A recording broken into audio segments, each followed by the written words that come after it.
The bar in San Diego's Gaslamp Quarter had seen its share of fights, but nothing like what was about to unfold on that humid August night. Lieutenant Commander Kira Volkov sat alone at the corner table, her calloused fingers tracing the condensation on a glass of whiskey she hadn't touched in 20 minutes. The neon Budweiser sign cast red shadows across her face, highlighting the faint scar that ran from her left eyebrow to her cheekbone, a souvenir from Helmand Province that she never bothered explaining. At 32, she carried herself with the kind of stillness that made people uncomfortable, the way a coiled spring makes you nervous even when it's not moving. She'd been out of the Navy for 8 months, though out was a relative term when you'd spent a decade doing things that left permanent marks on your personnel file and your soul. Her eyes, the color of steel in winter, tracked the room with the systematic precision of someone trained to identify threats before they materialized. She wasn't looking for trouble. Trouble had a way of finding her anyway. The 3 men who approached her table were exactly what you'd expect from a Saturday night in a military town: fresh haircuts, tight shirts stretched over gym-built muscles, the swagger of men who'd never met consequences they couldn't walk away from. The tallest one, maybe 6'3" with a neck like a fire hydrant, planted his hands on her table hard enough to make the whiskey glass jump. His cologne was aggressive, the kind that announced itself from across a room. His buddies flanked him, grinning like hyenas who'd cornered something small. "This table's taken, sweetheart," Fire Hydrant said, his voice carrying that particular blend of arrogance and alcohol that precedes bad decisions. "Why don't you head on over to the bar, find yourself some girlfriends to giggle with?" Kira's expression didn't change. She simply raised her eyes to meet his, and for just a moment something flickered across his face, some primitive instinct recognizing a predator even when it looked like prey. But his friends were watching, and ego is a hell of a drug. "You deaf or just stupid?" he continued, reaching for her shoulder. What happened next would be replayed on 4 different cell phone cameras, uploaded to social media, and viewed 17 million times in the first 48 hours. But those videos wouldn't capture everything. They wouldn't capture the calculated patience in Kira's movements, the way she'd already mapped out 3 exits and identified 2 improvised weapons before the first syllable left his mouth. They wouldn't capture the years of training that made her body a weapon more lethal than anything she'd carried in combat. And they definitely wouldn't capture what she whispered, so quietly that only Fire Hydrant could hear it, just before his world went sideways. "You really wanna die tonight?" His hand was still reaching when Kira moved. Not explosively. That's what amateurs do, what people expect. She moved with the fluid economy of someone who'd performed these motions 10,000 times in training and another 100 in situations where hesitation meant death. Her left hand intercepted his wrist mid-reach, fingers finding the pressure point with surgical precision, while her right palm drove upward into his elbow. The joint hyperextended with an audible pop, and suddenly Fire Hydrant was bent forward at an unnatural angle, his face 3 inches from the table, his arm locked in a position that sent lightning bolts of pain up to his shoulder. The whole thing took less than 2 seconds. His buddies hesitated, which was their first mistake. Kira used their confusion, pivoting smoothly to drive her knee into Fire Hydrant's solar plexus, folding him like a lawn chair before transitioning the wrist lock into a throw that sent him crashing into the nearest buddy. Bodies tangled, hitting the floor hard enough to knock over a stool and shatter several bottles behind the bar.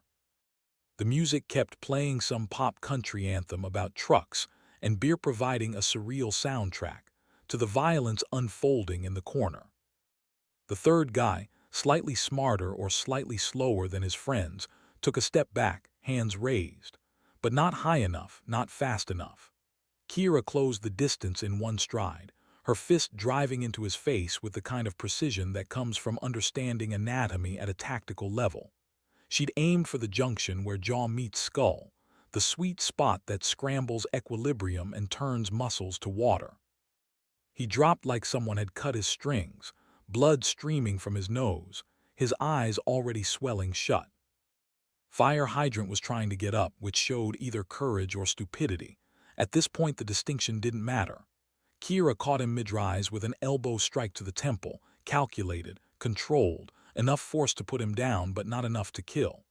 He collapsed backward, his head bouncing off the sticky floor with a sound like a dropped melon. She stepped over his body, her breathing barely elevated, and picked up her whiskey glass. Not a drop had spilled. The bar had gone silent except for the music and someone's dropped phone clattering on the floor. 50 pairs of eyes watched her, smartphones raised, capturing every angle of a woman in jeans and a faded navy t-shirt standing over 3 men who outweighed her by a combined 400 pounds. She met their stares without flinching, then drained her whiskey in one smooth motion and set the empty glass down with a soft click. "Call an ambulance," she said to the bartender, her voice carrying that flat, emotionless quality of someone making a tactical report. "They'll need ice and probably some stitches." She was halfway to the door when the bartender found his voice. "You can't just leave." Kira turned and something in her eyes made him stop mid-sentence. "I'm going to walk out that door," she said quietly. "In about 3 minutes, San Diego PD is going to show up. You're going to tell them exactly what happened, that 3 men harassed a woman, put their hands on her, and she defended herself. The cameras will back that up." She gestured to the dozen phones still recording. "What they won't tell you, what won't make it into the police report, is why I stopped when I did. Those men are alive because I chose to let them live. Remember that." The door swung shut behind her, leaving behind a bar full of people who just witnessed something they couldn't quite process, something that would fuel bar stories and Reddit threads for months. Fire Hydrant regained consciousness 6 minutes later, confused, bleeding, and dimly aware that he just made the worst decision of his life. His buddy with the broken nose would later tell police he'd never seen anyone move like that it was like fighting a ghost made of knives. The third man, the one who'd taken the elbow to the temple, would have nightmares about those steel-gray eyes for weeks. But Kira was already gone, walking through the warm San Diego night toward her apartment 3 blocks away, her knuckles slightly swollen, her heart rate already back to baseline. She'd changed clothes, left her phone at home, all precautions born from experience that civilians couldn't understand. In her mind, she was already cataloging the encounter, analyzing her performance, identifying the moment when violence became inevitable. She'd learned long ago that some men needed to be taught lessons their fathers should have taught them. The difference was that she taught lessons that stuck, lessons written in bruises and broken bones, lessons that would make them think twice before putting their hands on another woman. It wasn't about ego or revenge. It was about consequences, something her SEAL instructors had drilled into her during the 3 years she'd spent in a program that officially didn't exist. The videos started going viral within an hour. By midnight, #bar fight lady was trending on Twitter, with millions of views across various platforms. The footage was grainy, shot from multiple angles, showing a woman who moved like water and struck like lightning, dismantling 3 men with the casual efficiency of someone taking out the trash. The comments section exploded, some praising her, others questioning the footage's authenticity, most simply stunned at what they'd witnessed. Keyboard warriors debated whether she'd gone too far, whether she should have just walked away, whether the men deserved what they got. None of them knew who she was. None of them understood that what they'd witnessed wasn't a bar fight. It was a controlled demonstration of skills honed in classified training facilities and perfected in the mountains of Afghanistan, the jungles of South America, and half a dozen other places that didn't officially appear on her service record. Kira Volkov wasn't a name that appeared in press releases or military databases accessible to journalists. She was a ghost, deliberately kept in the shadows because her missions had required deniability, secrecy, and the kind of violence that democracies prefer not to acknowledge in their defenders. She reached her apartment, a modest 1-bedroom in a neighborhood popular with veterans transitioning to civilian life. The furniture was sparse, functional: a couch, a coffee table, A single chair. No television, no decorations except for a black and white photograph of her father in his Navy uniform, taken 30 years ago before a deployment he never returned from. She poured herself another whiskey, settled into the chair, and stared at nothing in particular, waiting for the familiar numbness to settle over her like a blanket. 3 hours later, her phone rang. She'd known it would. The number showed up as blocked, but she recognized the cadence of the ringtone, long, a signal that meant the call came from a specific branch of Naval Special Operations. She let it ring 4 times before answering, an old habit from operations where responding too quickly could mean surveillance, compromise, death. Volkov. Her voice was flat, professional, the voice of someone waiting for orders. Commander. The voice on the other end belonged to Captain Marcus Reeves, her former commanding officer, and one of maybe 5 people on Earth who knew her complete service history. His tone carried the weight of someone delivering news he didn't want to deliver. We need to talk about the videos. I defended myself. She kept her voice neutral, factual. Everything I did was legally justified. I'm not calling about legality, Kira. Reeves sighed, and she could picture him rubbing his temples, a gesture he made when dealing with problems that didn't have good solutions. I'm calling because 17 million people have now seen you dismantle 3 men in under 10 seconds. People are asking questions. They're trying to figure out who you are, where you trained. Some of them are getting close to answers we can't let them find. Kira closed her eyes, feeling the familiar weight of operational security settling back onto her shoulders like a lead vest. What do you need me to do? For now, nothing. Stay off social media, don't talk to press if they find you. The official story is that you're a former MP with close quarters combat training, true enough to be believable, vague enough to be useless. But Kira, he paused, and she heard papers rustling in the background. There's something else, something that might actually work in our favor. She waited, knowing Reeves didn't waste words. If he'd called personally instead of sending a handler, this was either very good or very bad. How do you feel about getting back in the cockpit? He asked. Not for us, not for the teams, something different, something that might use both your skill sets. Kira opened her eyes, staring at her reflection in the dark window. She'd been out of the pilot's seat for 8 months, officially grounded after her last mission ended with a helicopter shot full of holes and a silver star she couldn't talk about publicly.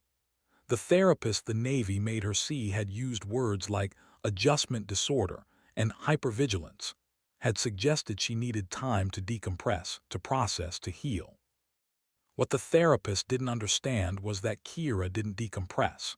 She didn't process. She endured the way her father had endured, the way generations of Volkovs had endured since they'd fled Leningrad during the siege. Healing was a luxury afforded to people who hadn't seen what she'd seen, done what she'd done. Tell me more, she said, and in those 3 words, Captain Marcus Reeves heard what he'd been hoping to hear, that Lieutenant Commander Kira Volkov, despite everything, despite the scars and the nightmares and the 8 months of mandatory civilian leave, was still a warrior looking for her next mission. There's a program, Reeves began, his voice taking on the careful neutrality of someone discussing something classified. Experimental, joint venture between Navy Special Warfare and DARPA. They're looking for pilots with unconventional skill sets, combat experience, obviously, but also adaptability, tactical thinking, the ability to operate independently in hostile environments. You check every box, Kira. More importantly, you're exactly the kind of operator they need, and exactly the kind that traditional military structures don't know what to do with. She stood, packing to the window, watching the streets below where normal people lived normal lives, worrying about normal things like rent and relationships, and whether their coffee order would be right tomorrow morning. What's the mission profile? That's the interesting part. It's not direct action, at least not primarily. It's close air support for special operations teams in denied areas, places where we can't officially be, doing things we can't officially do. The aircraft is custom-modified A-10 Thunderbolt upgraded avionics reduced radar signature. They call it the Shadow Warthog program. Only 3 pilots operating on rotational deployment, total deniability. Kira processed this, her tactical mind already running scenarios. The A-10 was a beast, a flying tank built around a 30mm cannon that could shred armor from 1,000 yards out. It was slow, ugly, and absolutely perfect for close air support. But it was also a daylight aircraft, highly visible, the opposite of stealthy. The modifications Reeves described would change that, make it viable for the kind of nighttime, low-visibility operations that special warfare teams specialized in. "Who else is in the program?" she asked. "That's classified until you're read in, but I can tell you that one slot just opened up. The pilot they had washed out during the psychological evaluation couldn't handle the isolation, the operational tempo, the moral ambiguity. This isn't a program for people who need clear rules and defined enemies, Kira. This is for people who can operate in the gray, who can make life and death decisions in milliseconds with zero oversight." "Sounds like my last job." Her voice carried a hint of dark humor. "Exactly, which is why I'm calling. The selection board meets in 72 hours. If you want this, I can fast-track your application. But Kira," his voice grew serious, "this isn't the SEALs, this isn't special operations. This is something else, something that exists in the space between military protocol and operational necessity. You'll be alone most of the time. No team, no backup, just you and whatever special operations unit needs air support in places that officially don't exist. You good with that?" Kira looked at her reflection again, seeing not the woman the bar patrons had seen tonight, but the pilot she'd been, the operator she still was underneath the civilian clothes and mandatory therapy sessions. The woman who'd flown night missions in hostile territory, who'd put down Taliban positions from 600 feet while taking ground fire, who'd earned the call sign Gravedigger, because she'd buried more enemy combatants than any other pilot in her squadron. "When do I report?" she said. "Monday, 600, Naval Air Station, North Island. Building 7, 3rd floor, ask for Commander Sarah Chen." He paused. "And Kira, the video from tonight, that actually helps us. Shows you can handle yourself in unpredictable situations, that you've maintained your skills. Just try not to hospitalize any more civilians before Monday, yeah." "They put their hands on me first," she said quietly. "I know, I saw the footage. And between you and me, they got exactly what they deserved. But the Navy's official position is that we prefer our operators to avoid viral fame. So lay low, stay sharp, and we'll see you Monday." The line went dead. Kira set down her phone and finished her whiskey, feeling something she hadn't felt in 8 months' purpose. Not the manufactured purpose of therapy goals and job applications, but real purpose, the kind that came from knowing you were going back to doing what you were built to do. She'd become a pilot because her father had been a pilot, had joined the Navy because generations of Volkovs had served, had volunteered for special operations because excellence was the only standard worth pursuing. The bar fight had been self-defense, pure and simple, but it had also been a reminder of who she was beneath the civilian facade: a warrior, a protector, someone who met violence with overwhelming, calculated force. The men tonight had expected her to shrink, to comply, to be a victim. They'd learned differently. The world would learn differently too, though they'd never know her real name, her real record, the real reason she moved like death made flesh. Outside her window, San Diego slept, unaware that one of its residents had just been recalled to service, that Lieutenant Commander Kira Volkov was about to disappear again into the shadows where warriors like her belonged. She didn't sleep that night. Instead, she ran through flight procedures in her head, mentally rehearsing startup sequences, weapons systems checks, emergency protocols. The A-10 was a different beast than the helicopters she'd flown in special operations, but the fundamentals were the same: stick, throttle, situational awareness, and the willingness to put your aircraft between your people and the enemy. By Sunday night, she'd packed a single bag, cleared out her apartment's perishables, and left instructions with her landlord about mail forwarding. By Monday morning at 5:45, she was standing outside Building 7 at NAS North Island, wearing khaki pants, a button-down shirt, and the kind of neutral expression that military veterans adopt when they're not sure what kind of day they're walking into. The building was nondescript concrete, like 1,000 other military structures, but the two guards flanking the entrance were armed and alert in a way that suggested whatever happened inside was several levels above routine. She gave her name to the guard, watched him check his tablet, saw his eyebrows rise fractionally before he nodded and opened the door. "Third floor, ma'am. Commander Chen is expecting you." The building's interior was sterile, fluorescent lit, with the peculiar smell that all military buildings share, a combination of floor wax, coffee, and the accumulated anxiety of people making important decisions. She took the stairs instead of the elevator, old habits from training facilities where elevators could be compromised, controlled, turned into death traps. The third-floor hallway stretched empty in both directions, doors marked only with numbers, no names or designations. Room 307 was at the end of the hall. She knocked once, twice, 3 times, the proper military knock that announced respect and readiness. A voice from inside said, "Enter." Commander Sarah Chen stood behind a metal desk that held a laptop, 2 file folders, and absolutely nothing else. She was maybe 40, Chinese-American, with the kind of trim build that came from regular PT and the sharp eyes that came from years of operational experience. Her uniform was crisp, her ribbons impressive, and her handshake when Kira entered was firm without being aggressive. "Lieutenant Commander Volkov, I've been reading your file, or rather the parts of it that actually exist in official records." Chen gestured to a chair. "Please sit. Coffee." "Black, thank you."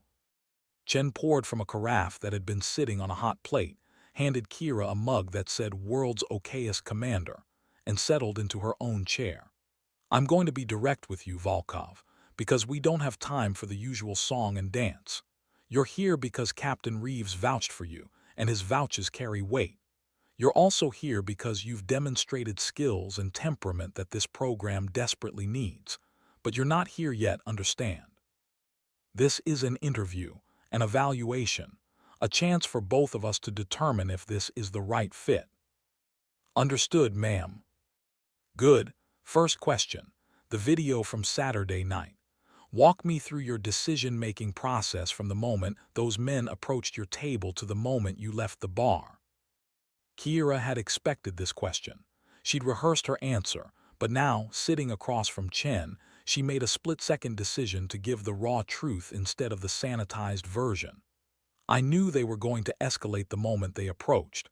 Body language, tone, the fact that they moved as a group. I gave them an opportunity to disengage. When the first one reached for me, I assessed 3 options. Comply and hope they didn't follow me outside. Attempt verbal de-escalation, which my training said had maybe a 20% success rate, or neutralize the immediate threat and establish dominance. I chose option 3. Chen's expression didn't change. "You didn't consider just leaving." "Leaving required turning my back on 3 potentially hostile individuals in an environment with limited exits and poor sightlines. Tactically unsound. Additionally, they'd already demonstrated territorial aggression. Leaving would have reinforced their behavior pattern, making them more likely to target other women in the future. I made a choice to teach them consequences." "That's a rationalization, Volkov. The real reason." Kira met Chen's eyes. "The real reason is that I'm tired of men like that thinking they can put their hands on women without consequence. The real reason is that I have the skills to stop them, permanently if necessary, and choosing not to use those skills felt like cowardice. The real reason is that I'm wired for violence, Commander, and sometimes that violence serves a useful purpose." For the first time, Chen smiled. "There it is, the truth underneath the tactical assessment. You know what impressed me most about that video, Volkov? Not your technique, though that was flawless. What impressed me was your restraint. You could have killed all three of those men. Your training gave you a dozen ways to make that happen, but you calculated exactly how much force was necessary to neutralize the threat, establish consequences, and walk away legally clean. That's not the behavior of someone who loves violence. That's the behavior of someone who understands violence as a tool, who can deploy it precisely and without hesitation. That's what this program needs. Kira felt something shift in the room, a sense that she'd passed some invisible test. Tell me about the mission. Chen opened one of the folders, slid a photograph across the desk. It showed an A-10 Thunderbolt, but unlike any Warthog Kira had ever seen. The paint scheme was matte black instead of the traditional gray. The engine pods had been modified, slimmed down, with what looked like noise reduction baffles. The wings carried hardpoints for precision munitions instead of the usual cluster bombs.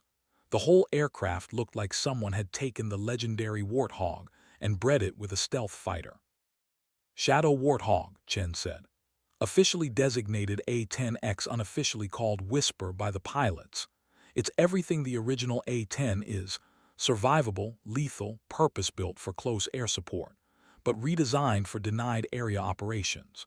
Reduced radar signature, quieter engines, enhanced night vision compatibility, and weapon systems that allow for precision strikes in urban or complex terrain. 3 aircraft, 3 pilots, rotational deployment supporting Tier 1 special operations teams worldwide. What's the catch? Kira asked, because there was always a catch. The catch is that you'll be operating alone, without the usual support structures. No wingman, no flight lead, no air boss managing your mission from a carrier. You'll receive tasking directly from the ground team commander, make your own tactical decisions about weapons employment, and extract yourself from hostile situations without backup. The catch is that every mission exists in legal and political gray areas. We can't acknowledge your operations publicly. If something goes wrong, we can't send rescue forces into sovereign territory to extract you. You'll be carrying an Elpil Volkov. You understand what that means. Kira understood. The Elpil lethal pill was the last resort option for operators in situations where capture was imminent and survival meant compromise of classified information. It was the final acknowledgement that some missions required not just the willingness to kill, but the willingness to die in ways that left no trace, no intelligence, no victory for the enemy. I understand, she said quietly. Do you? Because I need to know that you're not running toward death, Volkov. I need to know that you're running toward life, toward purpose, toward something worth surviving for. This program eats pilots who have death wishes. It needs pilots who are so goddamn determined to complete the mission and make it home that they'll fly through hell itself to do both. Kira thought about that, about what she was running toward and what she was running from. 8 months of civilian life had taught her that she wasn't built for peace, wasn't wired for the slow, steady rhythm of normal existence. But that didn't mean she had a death wish. It meant she had a life wish, a desire to live in a way that felt authentic, that matched who she was at her core. I want to fly again, she said finally. Not because I'm running from something, but because flying is who I am. My father died in a cockpit. His father died in a cockpit. It's not about death, Commander, it's about purpose. It's about doing the thing you were built to do, excellence measured in missions completed and people protected. If that kills me, so be it. But I'm not looking to die. I'm looking to live in a way that matters. Chen studied her for a long moment, then nodded. Good answer. Better than our last candidate who gave me some Hollywood bullshit about serving his country. You know what this program really is, Volkov? It's a pressure release valve. It's what happens when you train people to be lethal, deploy them to impossible situations, and then expect them to turn it all off when they come home. Most special operations personnel transition fine, but some of you need a different kind of peace. You need the peace that comes from knowing you're still in the fight, still making a difference, still operating at the edge of human capability. She slid the second folder across the desk. This is your flight syllabus. You have 6 weeks to qualify in the A-10X. If you wash out, you go back to the regular Navy with a generic thanks for trying letter. If you make it through, you'll be assigned to Forward Air Operations Group 7, which officially doesn't exist, and you'll deploy on 30-day rotations to undisclosed locations supporting undisclosed operations. Your official record will show you assigned to a Naval Air Systems Command Desk job. Your unofficial record will show something very different. Kira opened the folder, scanning the training schedule. Classroom academics, simulator time, live fire exercises, emergency procedures, close air support doctrine, urban warfare considerations, collateral damage mitigation. It was comprehensive, demanding, exactly the kind of program that would break pilots who weren't absolutely committed. "When do I start?" she asked. "You already did. Your gear is waiting in the locker room down the hall. You're flying your first simulator sortie at 1400 hours. Between now and then, you'll be briefed by our weapons systems officer, our maintenance chief, and our flight surgeon. Questions?" Kira had 1,000 questions, but only one that mattered right now. "What's the washout rate?" 80%. Most people can't handle the isolation. Some can't handle the moral ambiguity. A few can't handle the flying. The A-10X is a handful, especially in the low-altitude, high-threat environments where you'll operate. The 2 pilots we have now, they're exceptional. If you make it through, you'll be joining a very elite club. "I've been in elite clubs before," Kira said. "I know.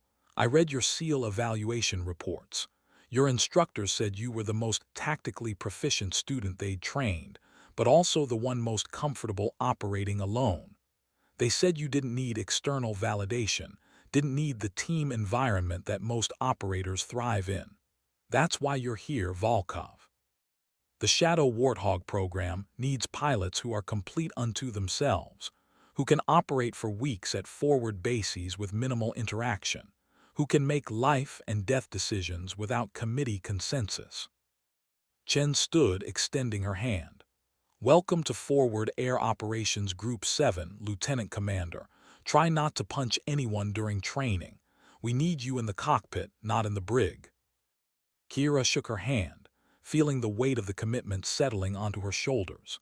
8 months ago, she'd been certain her flying career was over, that the military had decided she was too damaged, too independent, too operationally risky to keep in the cockpit. Now she was being handed the keys to one of the most advanced close air support platforms ever built, with a mission profile that would have made her father proud and terrified in equal measure. She spent the next 6 hours in briefings, absorbing technical specifications, weapons capabilities, employment doctrine.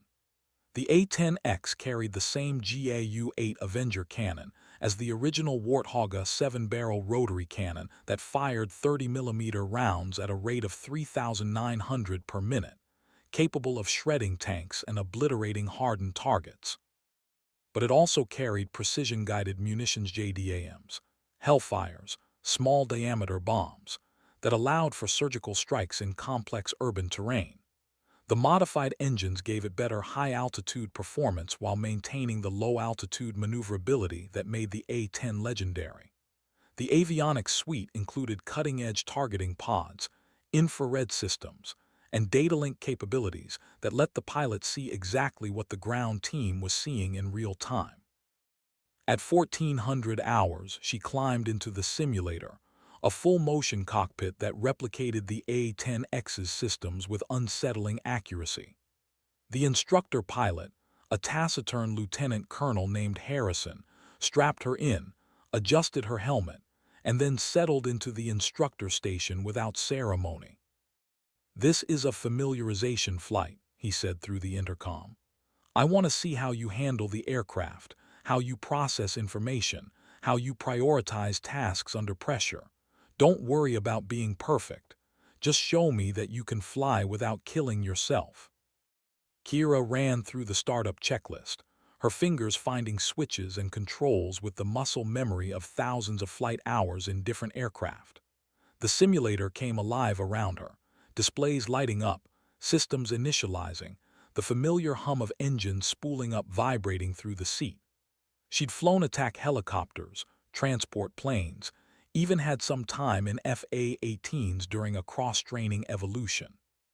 But the A-10 was something different, heavier, more powerful, built for a single purpose and executed with brutal efficiency. The simulated flight lasted 90 minutes. Harrison threw everything at her: engine failures, hydraulic malfunctions, surface-to-air missile launches, complex close air support scenarios with friendlies danger close to targets. Kira processed each challenge methodically, keeping the aircraft under control, maintaining situational awareness, communicating clearly with simulated ground teams. By the end, her flight suit was soaked with sweat, her hands aching from gripping the stick and throttle, but the aircraft was intact and the mission was accomplished. Harrison was silent as she shut down systems, secured the cockpit, and climbed out of the simulator. He made notes on his tablet, his expression unreadable, while Kira stood at attention, waiting for the debrief that would tell her whether she was cut out for this program or whether she'd be catching a flight back to her apartment and her empty life tomorrow morning. Finally, he looked up.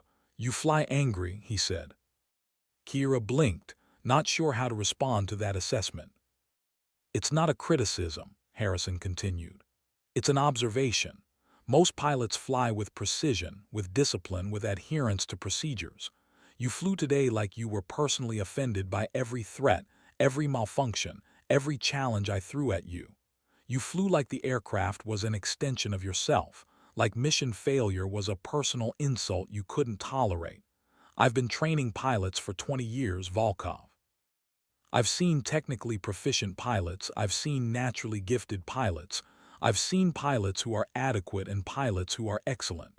But pilots who fly angry, who take mission success personally, who would rather crash than fail, that's rare. That's what this program needs." He tapped his tablet, making more notes. "You made mistakes today. Your energy management was sloppy during the surface-to-air threat reaction. Your weapons employment on the danger-close target was within parameters but not optimized. Your communications were clear but lacked the brevity we need for real-world operations. All of that can be fixed, trained, improved. But the core of what makes a Shadow Warthog pilot, that anger, that refusal to accept failure, that willingness to fly through whatever I throw at you and come out the other side. You've got that. Don't lose it." Over the next 6 weeks, Kira lived and breathed the A-10X. She flew simulator sorties until the cockpit felt like home, memorized weapons employment envelopes, until she could recite them in her sleep, studied close air support doctrine, until she could anticipate ground team needs before they articulated them.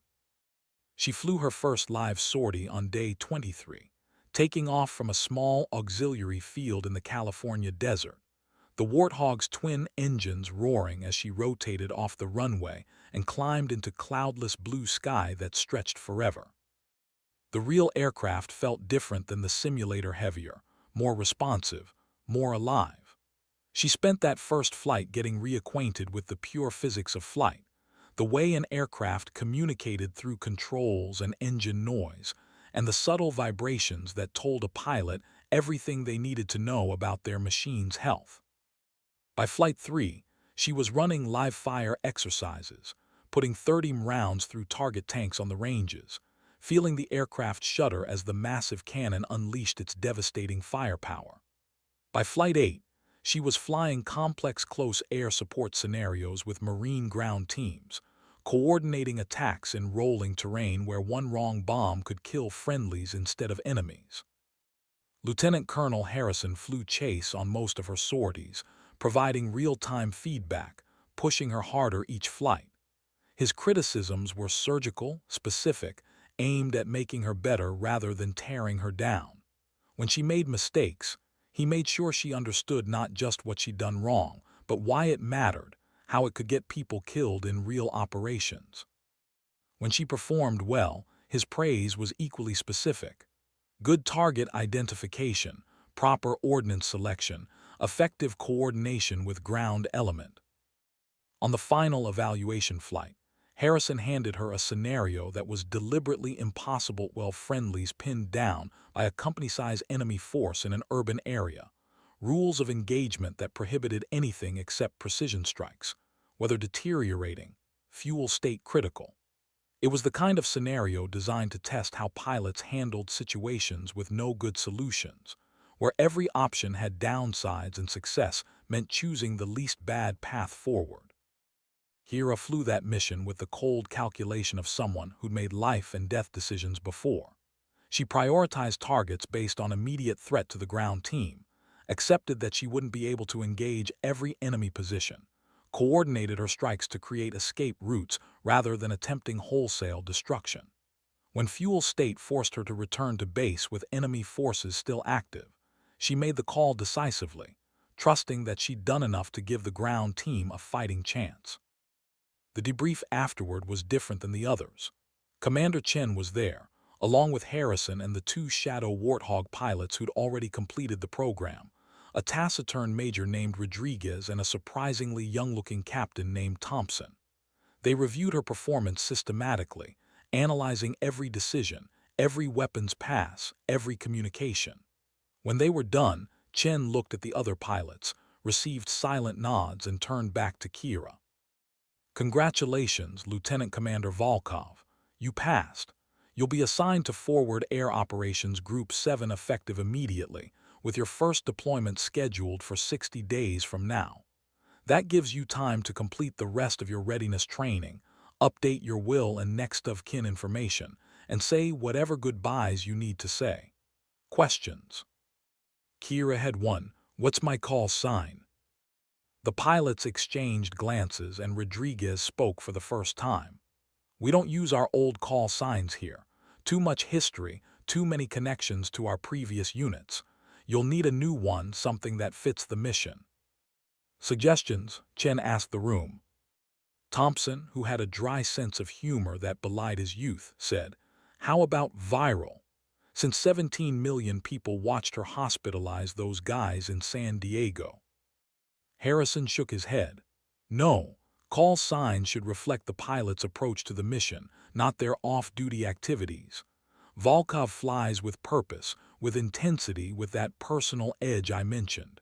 She takes mission success personally, makes it matter at a fundamental level." Rodriguez nodded slowly. "She buries threats, systematically, efficiently, without hesitation. What was your old call sign, Volkov?" "Gravedigger," Kira said, "from my SEAL flying days." "That fits," Chen said, "but it's also connected to your old unit, your old identity. We need something new but similar, something that captures the same essence but stands alone." They debated for a few minutes, throwing out options, discarding them as too aggressive or too cute or too derivative. Finally, Chen said, "What about mercy? Not in the sense of compassion, but in the old sense of the word death as mercy, the end of suffering. Because that's what you provide to enemy forces, isn't it? A quick, efficient end delivered from above. Mercy for the ground teams who need your fires. Mercy for the enemies who die before they know you're there." Kira considered it, rolling the word around in her mind, testing it against her sense of self. It had weight, gravitas, a dual meaning that worked on multiple levels. And unlike Gravedigger, which had always felt slightly macabre, mercy had a nobility to it, a suggestion that what she did served a higher purpose than simple destruction. "Mercy works," she said finally. "Mercy it is." And so Lieutenant Commander Kira Volkov became Mercy, the third and newest pilot assigned to Forward Air Operations Group 7, flying an aircraft that officially didn't exist in support of operations that officially never happened. She spent the next 60 days completing readiness training, survival school refreshers, escape and evasion practice, advanced weapons training, intelligence briefings on global threat environments.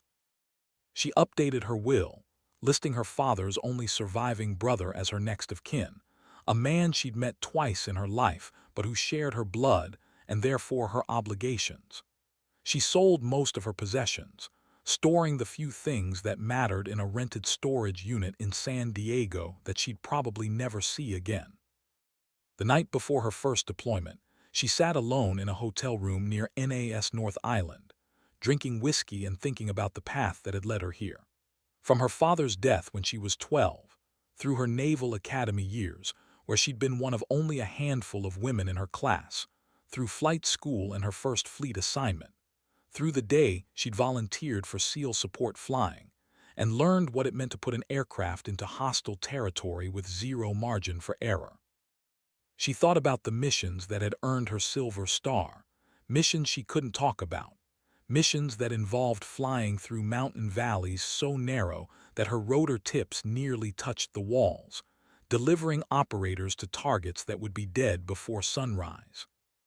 She thought about the bar fight that had gone viral, the moment that had revealed her to millions of people who would never know her name or understand that what they'd witnessed wasn't impressive. It was simply the baseline capability of someone trained to be a weapon. She thought about the men she'd hospitalized, wondered if they'd learned anything or if they'd simply blamed her for their own poor decisions. Probably the latter. Most people didn't learn from pain. They just learned to avoid the specific situations that caused pain, without understanding the underlying patterns of behavior that made those situations inevitable. Her phone buzzed. A text from Captain Reeves, "Safe flights, Gravedigger, make us proud." She smiled at the use of her old call sign, appreciated the connection to her past even as she prepared to step into her future. She typed back, "It's Mercy now, and always." The deployment began with a midnight flight from North Island to an undisclosed location, which turned out to be a small forward operating base in eastern Syria, close enough to the Iraqi border that you could see the lights of villages across the frontier on clear nights. The base was bare bones, just a runway, a few hardened aircraft shelters, some containerized living quarters, and the permanent smell of dust and jet fuel that characterized every forward military installation in the Middle East. Mercy's home for the next 30 days would be an 8x10 shipping container that had been converted into living quarters, containing a cot, a folding chair, a small desk, and nothing else. The A-10X sat in its hardened shelter like a predator waiting to hunt, its matte black paint scheme making it nearly invisible in the shadows. The maintenance crew, 4 enlisted personnel who spoke very little and worked with the kind of quiet efficiency that suggested they'd been doing this a long time, briefed her on the aircraft's status, showed her the pre-flight inspection checklist specific to forward deployed operations, and then disappeared back to their own containerized maintenance facility. Major Rodriguez, who was completing his deployment cycle, spent 2 hours with her that first day, walking her through the operational rhythm. "You'll get tasking through secure comms," he explained, pointing to a ruggedized laptop in her quarters. "Sometimes 24 hours advance notice, sometimes 20 minutes. Ground teams will upload their targeting packets, their friendlies' locations, their desired effects. Your job is to translate their tactical problem into an aviation solution. Show up on time, put steel on target, don't hit friendlies, go home. Simple, right?" Mercy knew it wasn't simple. It was never simple. Close air support in complex terrain with evolving tactical situations and collateral damage concerns was among the most demanding missions a pilot could fly. Add in the political sensitivity of operating in denied areas where their presence couldn't be acknowledged, and the difficulty multiplied exponentially. "What's the hardest part?" she asked. Rodriguez was quiet for a moment. "The waiting. You'll spend days here doing nothing, running maintenance flights, staying current on your systems. Then suddenly you'll get tasked, launch into a situation where lives depend on you being perfect, execute the mission, and come back to more waiting. It's the whiplash that gets to people, long periods of boredom punctuated by moments of intense action. Also," he paused, choosing his words carefully, "the isolation. The ground teams you support never see you. You're just a voice on the radio, a presence in the sky, death delivered with precision. You don't build relationships. You don't get thank you notes. You do your job and then you go back to your container and wait for the next tasking.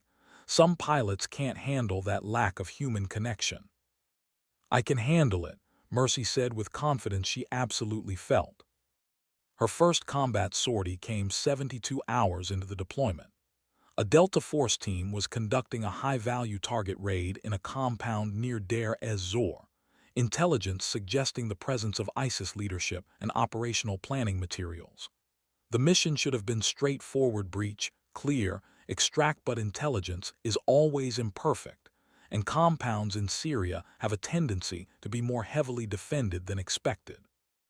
The team hit unexpected resistance, found themselves taking fire from multiple buildings, needed immediate close air support to suppress enemy positions without leveling the entire compound. Mercy was airborne 12 minutes after receiving the tasking, the Warthog's engine screaming as she climbed through the night sky. The targeting pod showed her everything: infrared images of the compound, heat signatures moving between buildings, the friendly positions marked with infrared strobes invisible to the naked eye, but bright as day through her night vision systems. The ground team commander's voice came through her helmet, calm despite the gunfire crackling in the background. Mercy, Viper 6. We have multiple hostile positions, second and third buildings from the north, second floor windows. Friendlies are in the courtyard, marked with IR strobes. We need immediate suppression, danger close, no margin for error. Confirm you have visual on friendlies. Mercy scanned her displays, confirming the IR strobes, mentally calculating weapons geometry, collateral damage radius, margin for error. The buildings were close together, typical Middle Eastern compound construction, with civilians potentially in adjacent structures. This was exactly the kind of shot that separated good pilots from exceptional ones. Precision required, speed essential, no room for doubt. Viper 6, Mercy has visual on friendlies, visual on hostile positions. Recommend gun run 30 Mike from the east, 30 seconds. She rolled the aircraft into her attack run, lining up the shot with practiced precision. The targeting reticle settled on the second floor windows, where muzzle flashes indicated active hostile fire. Her thumb hovered over the trigger, every instinct honed by years of training focused on this single moment. The A-10's gun was a precision instrument despite its devastating power. Properly employed, it could put rounds through a window without touching the frame. 10 seconds, she transmitted. Friendlies stay down.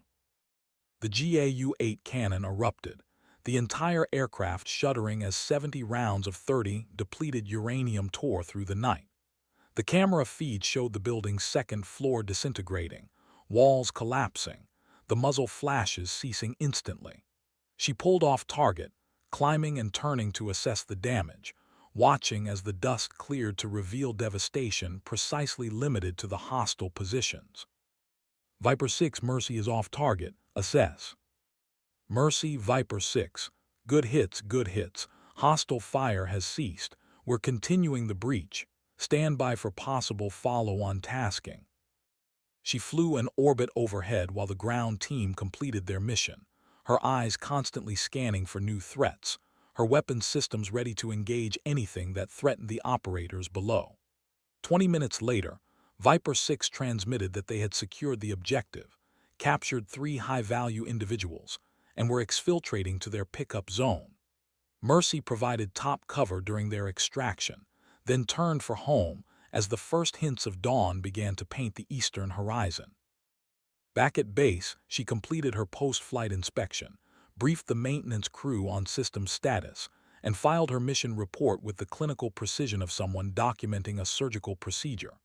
It wasn't until she was back in her container, still in her sweaty flight suit, that the adrenaline crash hit. Her hands started shaking, just slightly, the aftereffect of combat stress hormones finally being processed by her body. She'd made the shot. The ground team was safe.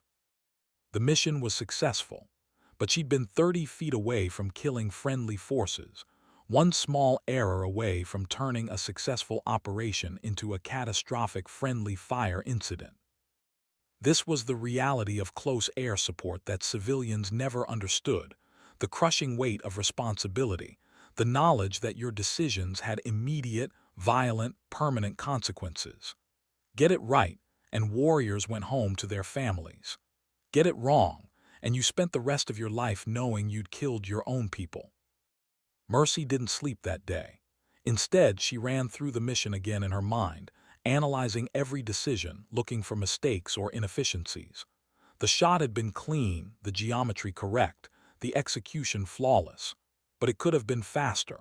She could have rolled in sooner, put rounds on target 3 seconds earlier. 3 seconds in combat might be the difference between a wounded friendly and a dead one. She filed that lesson away, adding it to the mental database of experience that made good pilots exceptional. Over the next month, she flew 17 combat sorties, each one different, each one adding to her understanding of how air and ground operations meshed in the reality of modern warfare. She provided cover for another Delta operation, this time in northern Iraq. She supported a Marine Special Operations team conducting a raid on a suspected weapons cache. She flew a particularly hairy mission involving a SEAL team that had been compromised during a reconnaissance operation, needing immediate extraction under fire. That one required her to make multiple gun runs, suppressing enemy forces while a helicopter swooped in to grab the team. What struck her most during that deployment wasn't the violence or the danger she'd expected that, trained for it, embraced it as part of the job. What struck her was the profound isolation Rodriguez had warned about. She would fly these missions, make decisions that meant life or death for the people on the ground, and then return to base where nobody understood or cared what she'd just done. The maintenance crew cared about keeping her aircraft mission capable. The base commander cared about logistics and force protection. But nobody except her understood the weight of flying alone into hostile territory, knowing that friendly forces were counting on her precision, her judgment, her willingness to accept risk to give them the support they needed. She learned to find peace in that isolation, to embrace it as part of what made her effective.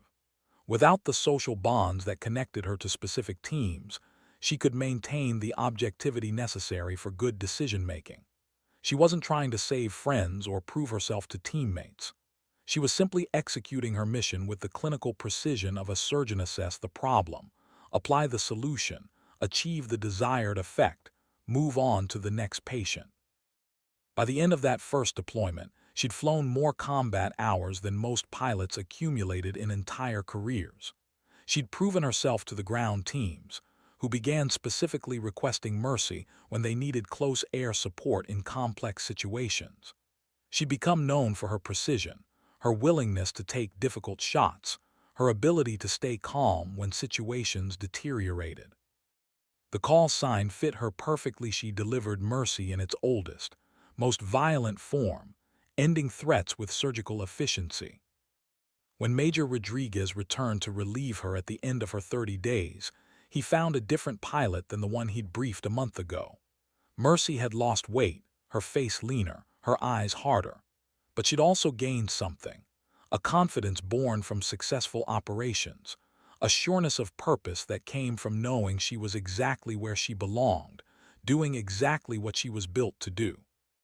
They spent 2 hours on turnover, Rodriguez briefing her replacement, sharing insights about the local tactical environment, the ground team's preferences, the peculiarities of operating from this particular forward base. "You did good," Rodriguez told her as she prepared to catch her flight back to North Island. "Better than good. Chen's already talking about extending your next deployment cycle, having you train some of the pilots waiting in the pipeline. You've got a gift for this, Volkov. Don't lose it." Mercy boarded the transport aircraft that would take her home, found a seat in the cargo area among pallets of supplies and equipment, and finally allowed herself to sleep. She slept for 9 hours straight, dreamless, the sleep of someone who'd given everything to their mission and had nothing left to give. She woke as the aircraft descended toward California, feeling simultaneously exhausted and energized, depleted and ready to do it all again. The routine became her life. 30 days deployed, 60 days back at North Island conducting training flights, updating her skills, debriefing her missions with Chen and the intelligence analysts. Then another 30 days deployed, sometimes to the same forward base in Syria, sometimes to different locations. A brief stint in Afghanistan supporting operations against Taliban positions.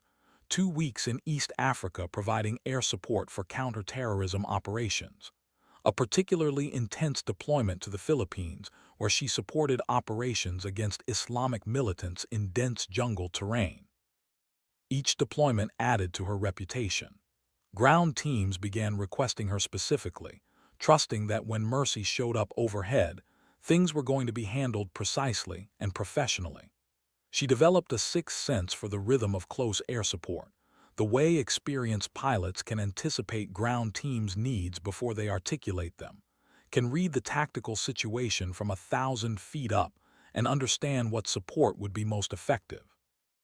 The bar fight video from San Diego had long since faded from viral status, replaced by newer content, shorter attention spans moving on to the next manufactured drama. But occasionally someone would recognize her during her time back at North Island, would ask if she was that woman from the video. Mercy learned to deflect these conversations with practiced ease, neither confirming nor denying, treating it as a closed chapter of her life that had no bearing on who she was now. What the civilians who recognized her never understood was that the woman in that video, the one who'd methodically hospitalized 3 men in under 10 seconds, was still there, still operational, just pointed at different targets. The violence hadn't gone away. It had simply been channeled, focused, given purpose beyond self-defense. She was still breaking things and hurting people. She was just doing it from a cockpit now, with official sanction, in service of national interests that civilians would never fully appreciate.